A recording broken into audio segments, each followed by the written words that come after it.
आपने देखा कि देश में कुछ लोग लोकतंत्र को अपनी बपौती समझ लिए हैं।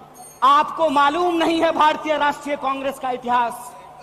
आपके पुरखों ने जिन अंग्रेजों की चापलूसी की थी, उन अंग्रेजों से लड़ करके हमने इस देश को आजादी दिलाई। इस बात को याद रखिएगा। ना आपके जेल से डरेंगे, ना आपके मुकदमे से डरेंगे, ना आपकी लाठियों से डरेंगे, ना आपकी गोलियों से डरेंगे। भारतीय राष्ट्रीय कांग्रेस इस देश की पार्टी है और इस देश के हकूक के लिए लड़ती रहेगी। इस बात को याद रखिएगा।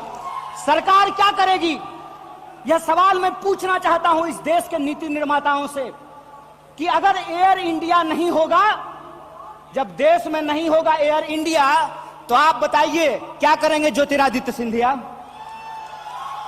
जब एयर इंडिया नहीं होगा, जब रेलवे नहीं होगा, जब बीएसएनएल नहीं होगा, तो मैं कहता हूं कि इस देश में मंत्री की क्या जरूरत है?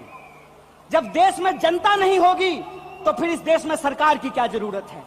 जब देश में स्कूल नहीं होगा, अस्पताल नहीं होंगे, सड़कें नहीं होंगी, तो आप मुझे बताइए कि फिर संसद की क्या जरूरत है? आज हम जिस मोड़ पर खड़े हैं, हम देख रहे हैं कि नारा देश का लगाया जाता है, नाम देश का लिया जाता है और तिजोरियां दोस्त की भरी जाती है। ऐसी आर्थिक नीतियां आज इस देश के अंदर लाई जा रही है।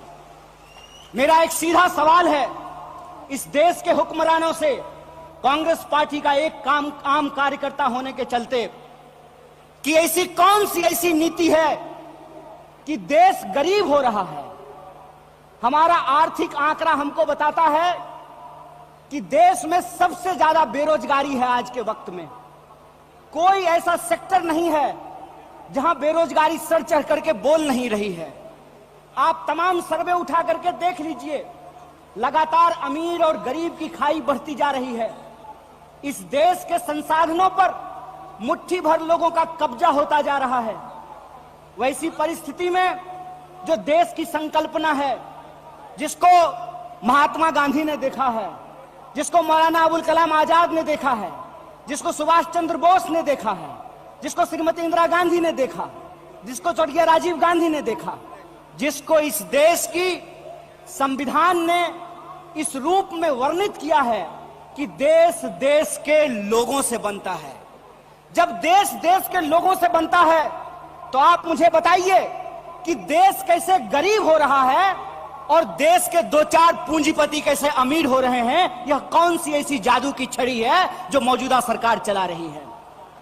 आप मुझे बताइए कि आम लोगों की आमदनी घटती जा रही है और देश के एक दो पूंजीपति दुनिया के अमीरों की सूची में जाकर के शुमार हो जाते हैं।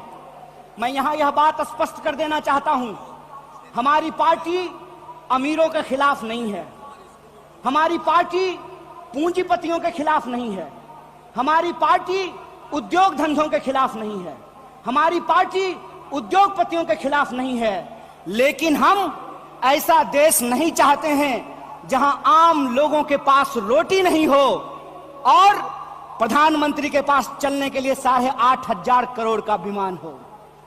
हम ऐसा देश नहीं चाहते हैं कि इस देश के आम लोगों के हाथ में शिक्षा नहीं हो, कलम नहीं हो, स्लेट नहीं हो, कंप्यूटर नहीं हो, मोबाइल नहीं हो, और इस देश की जो सरकारी संपत्तियां हैं, बीएसएनएल के बारे में क्या कहा गया? बीएसएनएल के बारे में कहा गया, बीएसएनएल का मतलब होता है भाई साहब नहीं लगेगा। अरे भाई साहब नहीं लगेगा तो आप मुझे बताइए कि जियो धन धनाधन कैसे करेगा? यह सवाल आज इस देश के सामने खड़ा है। डीडी नेशनल पर एक कार्यक्रम आया करता था, नेहरू जी की किताब है discovery of India. Discovery of India के एपिसोड में नेहरू जी आम लोगों से पूछते हैं कि बताइए कौन है भारत माता? किसको भारत माता कहते हैं? भारत माता इस देश में रहने वाले लोग हैं। जब हम भारत माता की जय बोलते हैं तो भारत माता की जय बोलने का मतलब है इस देश के 140 करोड़ लोगों की जय। और 140 करोड़ लोगों की जय का मतलब है कि 140 करोड़ लोगों के हाथ में पढ़ाई हो, 140 करोड़ लोगों के हाथ में काम हो, 140 करोड़ लोगों के लिए रोजगार की व्यवस्था हो, 140 करोड़ लोगों के लिए इलाज की व्यवस्था हो, 140 करोड़ लोगों के लिए चलने के लिए सड़कें हो, गाड़ियां हो, रेलवे हो, हवाई जहाज हो। और आज के समय में जो आर्थिक लूट की नीतियां चल रही हैं कि प्राइवेटाइजेशन ऑफ प्रॉफिट और सोशलाइजेशन ऑफ लॉस, फायदा होगा तो अदानी का और नुकसान होगा तो LIC का, ये हम नहीं चलने देंगे। इस बात को आप याद रखिएगा। हम फायदा होगा तो प्रधानमंत्री जी के दोस्त का और नुकसान होगा तो इस देश के आम लोगों का पैसा जो SBI में पड़ा हुआ है उसका, ये हम नहीं चलने देंगे। इस बात को याद रखिएगा।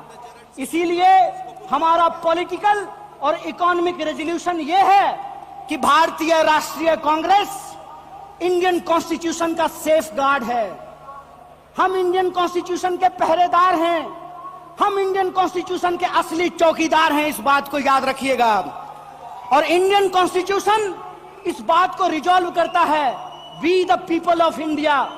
और यह जो we the people of India है, इसमें इस देश में रहने वाले वो तमाम लोग, चाहे हिंदू हो, मुसलमान हो, सिख हो, ईसाई हो, जैन हो, पारसी हो, बुद्धिस्ट हो, या वैसे भी लोग जो किसी धर्म को नहीं मानते हैं, वो सब भारत के लोग हैं। और उनके हकूक के लिए, उनके अधिकार के लिए, कल्याणकारी राज्य की अवधारणा को बचाए रखने के लिए भारतीय राष्ट्रीय कांग्रेस संघर्ष करेगी। और यही जो पॉलिटिकल रेजोल्यूशन है कि हम देश के लोगों के बुनियादी सवालों के लिए, रोजी रोटी, कपड़ा, मकान, शिक्षा, स्वास्थ्य, सड़क, बिजली, पानी और इस देश के संविधान के लिए संघर्ष करते रहेंगे। इसी आशा और उम्मीद के साथ आप तमाम सम्मानित मंच और आप तमाम प्रतिनिधियों का एक बार पुनः स्वागत करते अपनी बात को खत्म करूंगा। शुक्रिया। इनकलाब जिंदाबाद। जय हिंद, जय भारत।